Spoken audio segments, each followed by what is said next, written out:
Si Harry Roque na guys mismo ang sumisira sa dating Pangulo. Nas! Siya na mismo guys ang sumisira sa kanyang amo. Actually, pangalawang beses na to guys no? Sa totoo lang guys, yung mga nagsasabi na biktima daw sila ng demolition job, biktima daw po sila ng black propaganda. Actually guys, hindi na po namin kailangang sirain itong si Inday or si former President Duterte dahil yung mga kasama niya na mismo guys ang sumisira sa kanila. Actually, itong ginawa ni Harry Roque, pangalawang beses na to no? Una, natatandaan nyo guys, nung tumawag itong si former President Duterte kay Harry Roque na itong mga private conversation sana na hindi dapat nilalabas or binabalita outside, outside sa kanilang circle, itong si Harry Roque, kinontent niya, binlag niya. Ano yung sabi? Tumawag daw po itong si former President Duterte na natatakot daw na baka anytime hulihin daw siya ng kapulisan at ng military forces. So kumbaga kinakabahan daw po siya, hindi niya daw po alam ang kanyang gagawin, kung kaya't ang ginawa niya, imbis na puntahan si Digong, nag-content. Diba? Pwede pa naman tarantado. Pangit na ang imahe ni Digong, pinapangit mo pa. Kasi guys, mantakin mo diba yung image ng mga Duterte? Matatapang ko tikasin! Mga malalakas, hindi natatakot. Yan guys, yung pinapakita nilang image sa mamamayang Pilipino na sila dapat ang katakutan. Diba? Sila dapat ang yung fear natin na kumbaga pag nagsalita yan talagang dapat matakot tayo. Kasi yan yung image nila na binubuo sa mamamayang Pilipino na katakot-takot sila.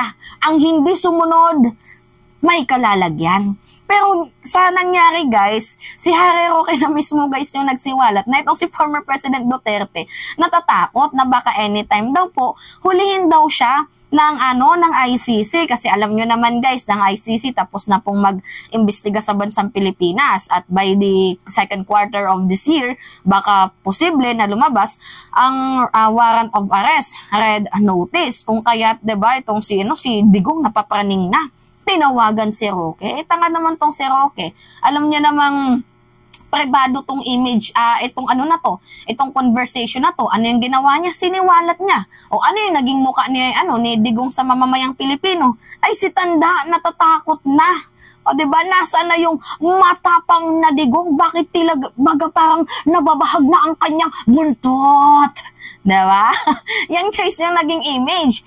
Ngayon, nagkaroon guys ng madaming naka-apekto to sa image ni Digong. Ano yung ginawa ni Panelo? Nilinis niya yung mess, yung kalat ni Roque.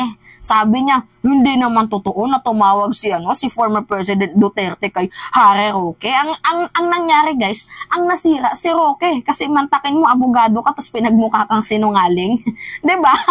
So yun guys yung yung unang pangyayari na si Roque na mismo guys ang sumira kay Digong. Ito yung pangalawa. Mas matindi guys. Kasi, di ba alam nyo naman na itong si former President Duterte tahimik sa secret deal sa West Philippine issue.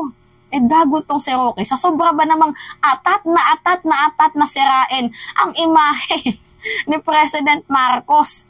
Kasi ang gustong palabasin guys niya ni Harry Roque na parang inilagay tayo sa panganib ni President Marcos na hindi sana tayo wina-water cannon kung sumusunod sana kayo sa naturang secret deal, gentleman agreement. Hindi sana tayo wina-water cannon, hindi tayo sana binabanggang ating BFAR vessels, itong ating Coast Guard vessels, 'di ba? Philippine Coast Guard vessels. Wala sanang nangyayaring ganun kung sumusunod. Nabulol si Min.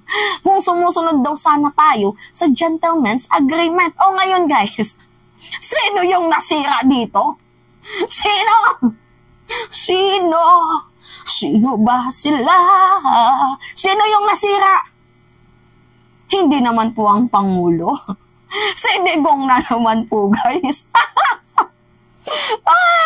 Si Digong na naman po guys ang nasira kasi ang nangyari, itong si Harry Roque, aminado na totoo itong agreement nila sa China. Mantakin mo guys, simula pa daw pala ito guys nung kakaupo niya sa pwesto. So, malinaw na malinaw po guys na sinabi ni Harry Roque na totoo ang gentleman's agreement na tinago sa atin ni former President Duterte habang nakataya po guys ang teritoryo ng bansang Pilipinas doon sa China. Diba? Kasi mantakin mo guys, kung walang gentleman agreement, kung wala silang napagkasunduan, verbal man yan, oral, or written, di ba kung wala sana yung kasunduan na yan, hindi naman talaga sana tayo winawater cannon. Hindi naman sana tayo guys binabangga ng BFR vessels, ng Chinese vessels, di ba? Wala sanang dangerous maneuvers kung walang gentleman's agreement. Diba? Si Harry Roque na mismo guys ang nagsiwalat. Yan yung sinasabi ko sa inyo guys na we don't need na i-demolish, gawa ng mga mapanirang salita. Kasi you know what guys, tayo naman sa content natin, nagiging totoo lang naman tayo sa ating mga perspective. Hindi naman po tayo naglalabas ng mga ebidensyang wala namang katotohanan or hindi naman tayo nagko-content ng walang katotohanan. Actually, totoo yun guys na sinabi ni Harry Roque na kung hindi sana tayo, 'di ba? Hindi sana sumusunod sana tayo, hindi sana tayo nawawater cannon. Mayroon tayong video, baka sabihin niyo nagsisinungaling si Mima. Hindi po ako pinanganak na sinungaling. Pinanganak lang po akong maganda. Joke lang! Baka may magalit na naman sa akin dyan. I love you mga kababayan. Ingat po kayo. Bongo lang. Sa biyahe. Pakinggan nyo, ang sabi ni Roque. Wait lang, loading.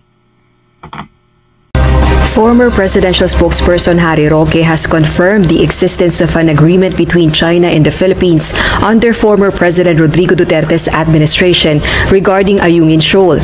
According to the lawyer, this is not a secret agreement but rather a gentleman's agreement.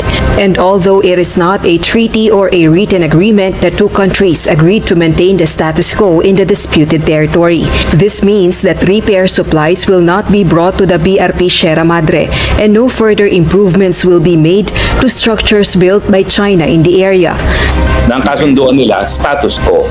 Walang gagalaw, walang maggagawa ng kahit anong improvements at walang magiging problema.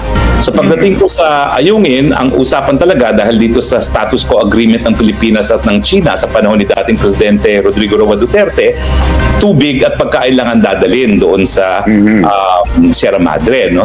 Pero ang reklamo ng mga China ngayon ay taliwas doon sa naging kasunduan nung nakaraan ay nagdadala sila ng mga repair equipment, no, para nga ayusin daw yung Sierra Madre. Kaya ganyan ang naging reaksyon ng China. The lawyer, however, denied that under the former Duterte administration, the reported promise of the Philippines to China to remove BRP Sierra Madre from Ayungin Shoal ever took place. Meanwhile, the Atenito coalition has no intention of canceling the planned second civilian mission in the West Philippine Sea, particularly at Scarborough Shoal or Bajo de Masinloc. This decision comes in the wake of China's escalated aggressions against the Philippine resupply mission at Ayungin Shoal. Yan. Stop na natin. Pero guys, nakukuha nyo naman ata yung punto, no? Na mayroon daw pong gentleman's agreement. Hindi man daw po napagkasunduan daw ni Digong at ng China na alisin daw ang BRP Sierra Madre. Pero yung punto dito is bakit hindi natin naayusin? Bakit hindi tayo mag-reinforce? Bakit bawal tayo magdala ng ng tinatawag na materials? So what does it mean? Antayin na lang natin na pabulokin and then after na mabulok, kanila na. Mabuti pa itong si Erap kahit saglit lang nga naging presidente, meron din naman palang nagawang tama. 'Di ba? Pinasadsad guys yung BRP Sierra Madre doon sa Bahura, doon sa Ayungin. Kung hindi nasadsad yan, di sa kanila na sana yan, diba? Yan yung sinasabi ko sa inyo guys. Diba? Masyado kasing toxic na itong pamilya ng, itong circle ba ng mga Duterte to the point na they are greedy. 'di ba, na sirain, wasakin, papangitin ang image ni President Marcos nang dahil po sa kanilang ka-greediness, ang nangyayari guys, yung patron nila, si Digong po ang nasisira. Ano ba yan, Roque? Mukhang malapit ka ng masisante. Di ba? Dalawa na nga yung ulo mo, hindi mo pa ginagamit sa tama. Di ba? Mantakin nyo, guys. Itong si Harry Roque talaga, makapanira. Alam mo ngayon, yung amo mo na sirahan, eh, clean your mess. Kasi walang ibang makakapaglinis niyan, kundi ikaw. Diba? Si Digong nga, hindi nagsalita sa secret deal na yan, tahimik sa issue. Tapos ikaw, nagsalita ka. Ano yung nangyari ngayon? Nagka-leche-leche. Ano yung impact nito? Pangit na naman po guys, ang imahe ni Digong. Madami na naman po guys ang nagsabi, no to pro-China. Talagang no to pro-China guys. Tingnan nyo ba naman sarili nating teritoryo? Hahayaan nyo na mapunta sa sa mga ganitong klaseng tao na parang binibigay lamang po tayo? Hindi. Si President Marcos, guys, iba. Alam nyo, kaya hindi tayo, walang kasalanan dito, guys, si President Marcos dahil first of all, wala siyang kaalam-alam sa gentleman's agreement na yan. Ngayon, nagtataka na lang siya na, di ba, magtatayo na tayo, aayusin na natin ang ating BRP. Bakit lagi tayong wina-water cannon? Ba't lagi tayong binubomba? What is the reason behind that? Ayun. Sa sobrang galit na ng China, hindi kayo nakikinig. Wala kayong isang salita. Meron kami na pagkasunduang agreement. Ay, sila na mismo guys yung nag-booking. Binuking guys, itong si Digong. Dapat sana yung ginawa nila, gayahin na lang sana nila si Sara, tahimik sa issue, di ba? Play safe. Kasi sabi nga nila, less talk, less mistake. Kaya itong si Roque tarantado, salita. Ano nangyari? Leche-leche sila. Damay pati si Inday. Ano ang nangyari dito? Ano yung impact? Pamangit ng image ng mga Duterte at ng mga DDS. Naku po. Hinay-hinay at ingat-ingat din pag may time. Nang sa gayon, di ba, hindi nalalaglag. Diba?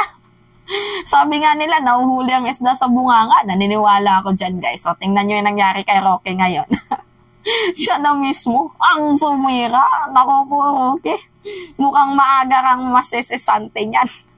So anyway, wow, yun lamang guys. So that's me again, si Mima Alicia Nyot, nagbabalik ulit para sa ating panibagong video.